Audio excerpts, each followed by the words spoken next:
sederhana, ketika ini judi online masuknya, kayak kenapa enggak? Begitu masih ada judi online ya Menkominfo diganti. Kan sederhana. Hubungannya? Kaget nggak kita bahwa pengguna judi online itu juga anggota dewan? Oh, anggota dewan, tentara, Nah, masyarakat umum, anak-anak. persis. Bukan pembahasannya sudah bukan bicara masalah judinya juga, tapi sudah pertarungan di jabatan. Bagaimana Kementerian Kominfo itu tidak mampu mengatasi, harus dicopot, ya kan? Padahal sebenarnya ini pertarungan moral bangsa dan keberlanjutan bangsa ini sendiri. Kalau itu pun mereka nggak bisa, Kominfo itu lalu tugasnya kerjanya apa selama ini? Enggak, Kominfo sendiri sudah teriak-teriak untuk berantas kan? ya dari awal. Bikin satgas judi online segala macam, kan sebenarnya itu omong kosong.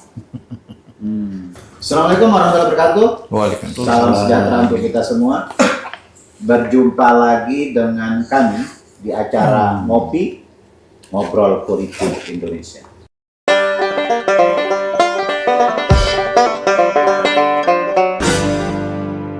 Tema pada kali ini kita akan membahas soal judi online.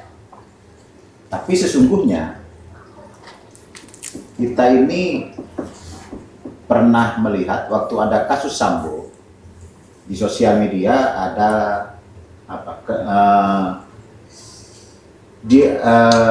kerajaan bisnis 303, dan itu pun sampai sekarang tidak pernah dibuka. Dan belakangan ada pertasan pusat data nasional yang disinyalir ini dibiayai dari bandar judi online. Sebenarnya judi di Indonesia atau di seluruh dunia ini sesuatu yang sulit dihindari, karena kalau memang mentalnya sudah judi, duduk-duduk pinggir jalan pun bisa taruhan. Tapi begitu judi sudah jadi judi online, yang dilawan itu algoritma IT, sehingga sangat sulit orang untuk menang. Jadi berbeda dengan misalnya dulu model SDSB. Kalau SDSB itu orang bisa duduk memperbincangkan mimpi dengan kitab sucinya 1000 mimpi. Nah, tapi dengan model judi online ini, orang bisa duduk di kamar sendirian, dia taruhan, bisa habis rumah, motor, ya kan, nanti ujung-ujungnya pinjol. Nah, hadir bersama saya Bung Dedi Jaya. Siap. Ini narasumber tetap. Ada Bung Jim Lomen Siombing. Malam. Ada Bung Sahid. Ini kalau saya manggilnya Habib. Ini beliau ini salah satu tokoh muda di Al Khairat. Ini pusatnya di Sulawesi sana. Dek, Ya. gimana ini soal judi online ini? Kok sepertinya pemerintah atau negara kalah melawan mafia judi. Bahkan belakangan disinyalir mafia judi ini membiayai kelompok hacker untuk mertas data-data kita. Ini kan sudah mengarah kepada separatisme kalau dalam konteks pertahanan keamanan. Ini fasilitas vital negara ini diretas dibiayai dari bandar-bandar judi. Gimana? Iya, sebelum ke sana kan kalau kita bicara tentang judi, tentang sedikit nanti ke narkoba, ini kan bicara hot money, bicara uang panas yang dalam tanda petik ini kan yang nggak bisa diprediksi, alirannya begitu besar, bisa mempengaruhi sendi-sendi yang lain gitu ya. Gini, kalau cerita tentang judi, kita belum masuk dulu ke judi online. Ingat kita pada saat Sutanto jadi itu, bos, bisa kok diberantas judi. Waktu Kapolri ya. Waktu Kapolri. Artinya dengan satu disiplin statement di wilayah lu ada judi diganti itu polsek. Kan sederhana, ketika ini judi online masuknya, kayak kenapa enggak? Begitu masih ada judi online ya Menkominfo diganti. Kan sederhana. Hubungannya? Ya karena kan dia yang izin segala macam, dia bisa tracking kok. Ada yang dai muda itu, yang muridnya Agim itu, kan ini soal will. Cina bisa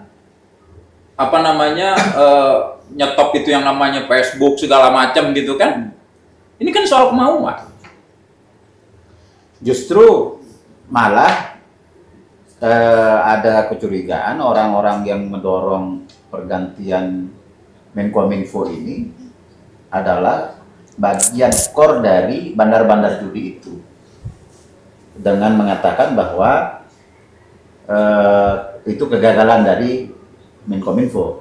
Iya, enggak, maksudnya begini, kan kita lihat ini kalau judi online kaitannya dengan tarikan ke atasnya itu kan Kominfo ya.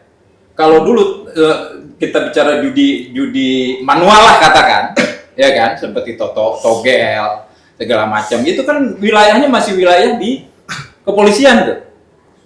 Sehingga begitu Pak Tanto jadi waktu itu, ya kan, dia memberantas judi itu kan sederhana. Dia langsung instruksi komando kan, di wilayah lo ada judi, copot di situ ya. Nah, terus hubungannya itu dengan... Nah, kalau kayak gini kan siap, misalnya judi online masih ada, ini jadi kursi panas buat Menteri Kominfo, Bos. Masih ada, ya copot. Atau kalaupun tidak, di bawahnya misalnya salah satu dirjennya yang mengurus itu. Berarti ini masih ada kan? Kan itu kan kalau bicara algoritma di Kominfo itu IT kan itu sederhana aja, website terbuka dengan jelas kok. Bukannya bikin situs-situs itu hanya modal 5-10 juta jadi itu. Nah iya, tapi kalau bisa diblokir kok. Iya, artinya kan begitu modal 10 juta jadi website itu, Website. ya kan, diblokir. Modal 1 juta jadi diblokir, ya kan. Kalau misalnya satu bandar bikin 100, Ya kan IP-nya tetap masih bisa ini aja, bisa terdeteksi itu. Dia bikin hari ini langsung diblokir besok bisa kok. Itu kan soal kemauan. Kalau ini masih beredar, ini kan something ini. Ini tidak dilegalkan, ya kan? Tapi Ada pembiaran. ada pembiaran. Ada apa kan gitu kan? enggak, Kominfo sendiri sudah teriak-teriak untuk Untuk berantas kan? ya dari awal. Bikin satgas judi online segala macam, kan sebenarnya itu omong kosong. Orang tinggal lu buka laptop ya kan, dia Kominfo itu dengan fasilitas besar, Bos. Ya kan? Ahli IT-nya canggih. Kalau cuma untuk mendeteksi itu mereka bisa pakai rumus. Kan rumus algoritma yang kaitan sama judi yang ini bisa terblokir itu. Kalau itu pun mereka nggak bisa, Kominfo itu lalu tugasnya kerjanya apa selama ini? Kan itu yang perlu kita pertanyakan. Kekhawatirannya di level dirjen ke bawahnya banyak yang main mata. Main mata. Gimana, Ji? Untuk sementara itulah ya asumsinya ya kan. Ya, gimana ini? Ya, ini judi online ini pelanggaran hukum. Ya. Negara melakukan proses pembiaran terhadap peristiwa ini. Iya.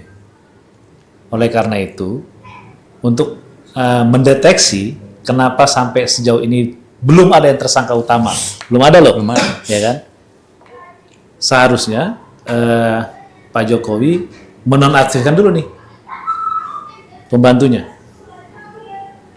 agar pihak terkait polisi bisa lebih mudah mendeteksi apakah betul ada keterlibatan pihak Kominfo, Atau justru kepolisian yang terlibat?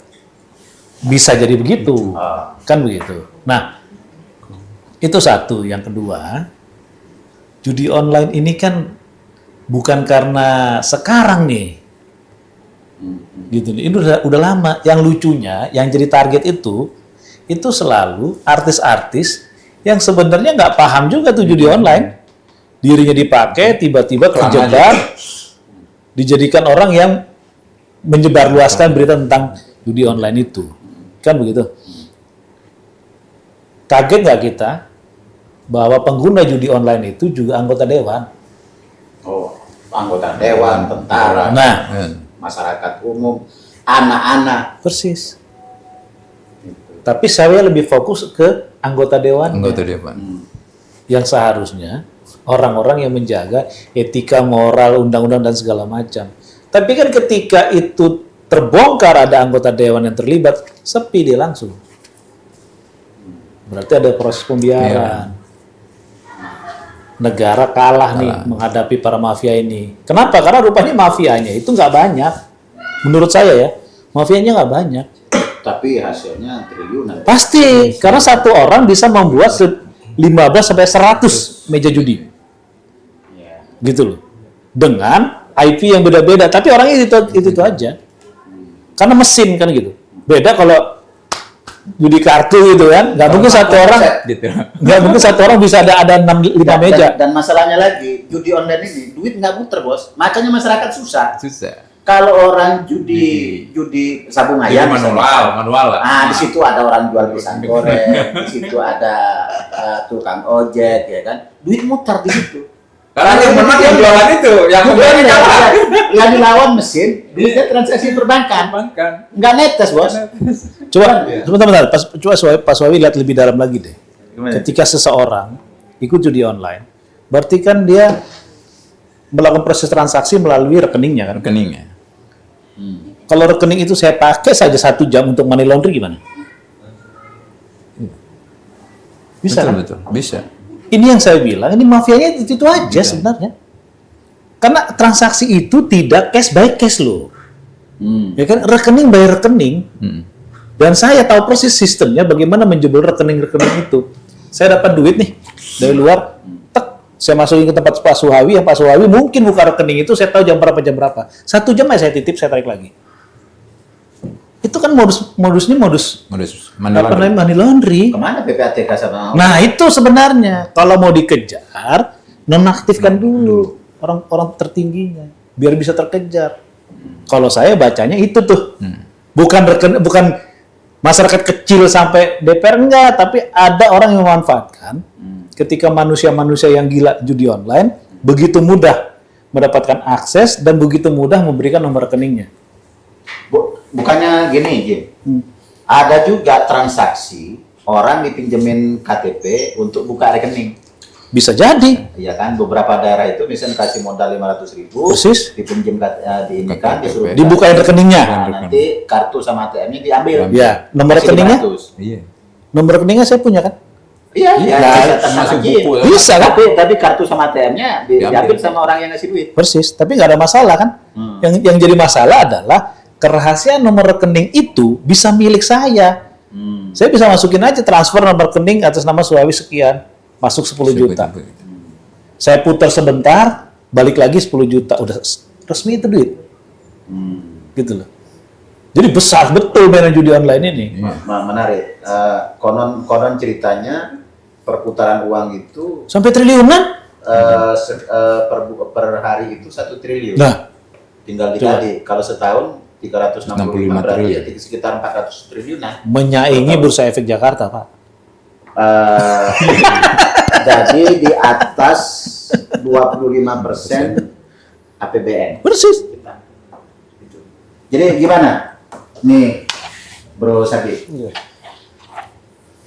Kita ini ngelihatnya hal-hal yang diilegalkan ini, ya kan? Ini rupanya ada penikmatnya. Narkoba, ya kan, sekarang yang apalagi orang mengkonsumsi apa tadi, kecubung.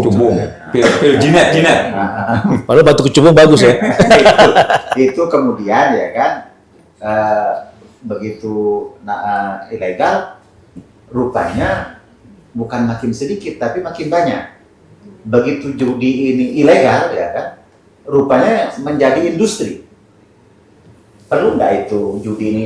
Udahlah dibalikin kayak masa lalu aja, dilokalisir atau dilegalkan sekalian aja. Udah biarin aja orang berjudi uangnya sendiri, atau gimana? Iya. Kalau saya ngelihatnya begini Bung Sawi, ya kan. Jadi negara itu lagi membuka bobroknya sendiri. Kenapa? Karena ada ketidakberdayaan yang dia lakukan di sini. Dan ini menjadi pembahasannya sudah bukan bicara masalah judinya juga, tapi sudah pertarungan di jabatan. Bagaimana kementerian Kominfo itu tidak mampu mengatasi, harus dicopot, ya kan? Padahal sebenarnya ini pertarungan moral bangsa dan keberlanjutan bangsa ini sendiri, kayak gitu. kalau bicara judi itu kan sudah dari zaman dulu. Judi itu ada, semakin dilawan ya semakin membooming sebenarnya. Zaman kuda gigit besi pun sudah ada gitu ya. Artinya iya kan, ya mendingan dilokalisir aja. Iya kan? Dikasih satu pulau udah buat tempat judi gitu lah ya. Iya, tapi terarah gitu. Gini, sorry Bung, saya ada contoh loh soal judi yang dikelola dengan baik, akhirnya bisa meningkatkan olahraga kita. Porkas, Berkas Ya, SDSB, Iya. kan jelas itu terbuka, diatur, dan manajemennya bisa dilihat oleh semua orang. Bukannya beberapa jalan di Jakarta ini dari Iya. judi. Bukan hanya jalan Pak, banyak fasilitas-fasilitas yang dimanfaatkan dari SDSB itu, gitu loh. Tapi kan tiba-tiba peralihan kekuasaan dan segala macam ini ditiadakan, jadinya seperti ini. Iya, jadi liar. Hmm. Kayak gitu. Nah, yang menjadi persoalan saat ini kan karena bypass. Negara merasa terusik karena bypassnya bukan di Indonesia, tapi transaksinya sudah sampai ke luar negeri.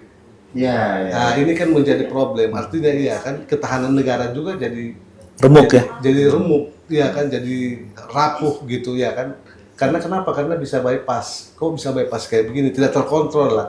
Artinya tidak ada negara jadi tidak berdaya kayak gitu. Jadi seakan-akan sekarang negara berteriak ya kan ini harus diberantas. Bahkan bukan cuma itu, Menteri Agama juga iya kan teriak itu saat ini kayak gitu. Nah, padahal ini masalah moral. Artinya iya kan moral bangsa kita itu dalam dunia pendidikan juga jadi rusak gitu sudah dengan masalah judi. Dari mana? Karena presentasinya tidak lagi di tataran orang yang sekolah, tapi orang yang punya jabatan di dewan. Nah, ini kan sudah mencerminkan tidak bagus, ya kan, kayak gitu. Jadi ya semakin dilawan, ini semakin menjadi sebenarnya kayak gitu. Jadi caranya ya kan harus ada solusinya bagaimana kayak gitu.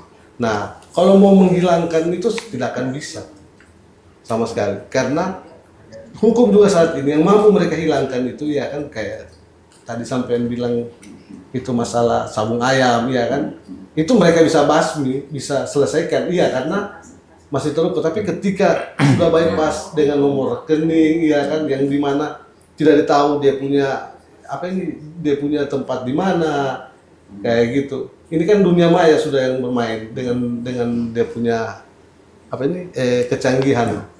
Nah, ini juga akan merusak negara pada akhirnya.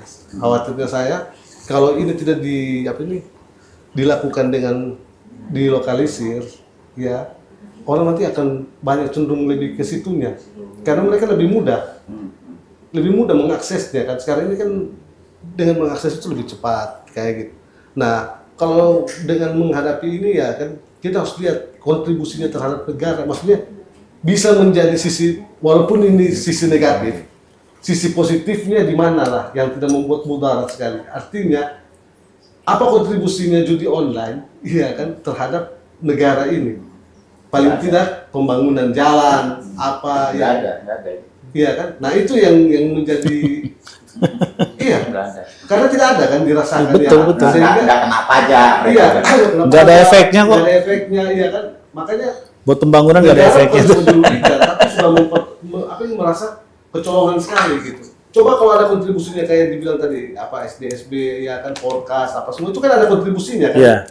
Terhadap pajak, terhadap jalan apa maksudnya ada pun orang yang tidak berjudi mereka jadi diam ya kan, karena mereka menikmati juga dengan adanya jalan, fasilitasi. Kalau ini kan tidak.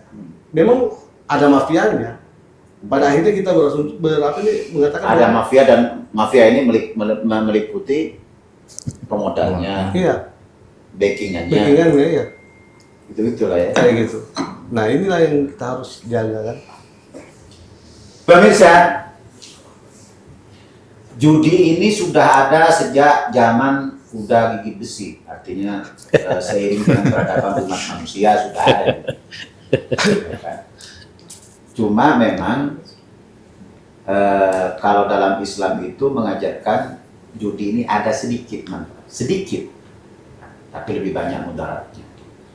Nah, yang sedikit ini sebenarnya bisa diarahkan untuk kemaslahatan umat dengan memikirkan agar masalah perjudian ini ada nilai manfaat kepada masyarakat, kepada bangsa, kepada negara.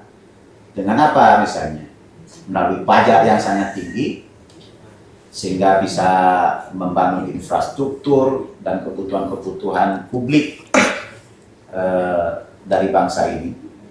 Nah, itu bisa dilakukan kalau judi ini diatur oleh negara, bukan dibikin ilegal, tapi tidak diatur, tidak ada saluran atau dilokalisir. Misalnya kayak di Singapura dilokalisir judinya, atau di Malaysia ada genting dilokalisir tempat judinya, kayak gitu, sehingga ada manfaat dari perjudian itu. Ketika itu tidak ada, yang terjadi adalah judi online yang disinyalir tadi ada money laundering, ada kejahatan-kejahatan lain, dan ada penikmat-penikmat yang sangat sedikit orang, tapi manfaat justru tidak ada sama sekali. Bahkan disinyalir menjadi pemodal bagi separatisme untuk menyerang kekuatan-kekuatan negara semacam data nasional. Ini sungguh sangat berbahaya sekali. Karena itu pemerintah perlu segera menangkap bandar-bandar judi ini, terus menuntaskan para pendukung dan para backingannya. Kalau perlu segera diumumkan ke publik siapa-siapa saja mereka itu. Kita bertemu lagi di edisi selanjutnya. Assalamualaikum warahmatullahi wabarakatuh. Waalaikumsalam warahmatullahi wabarakatuh.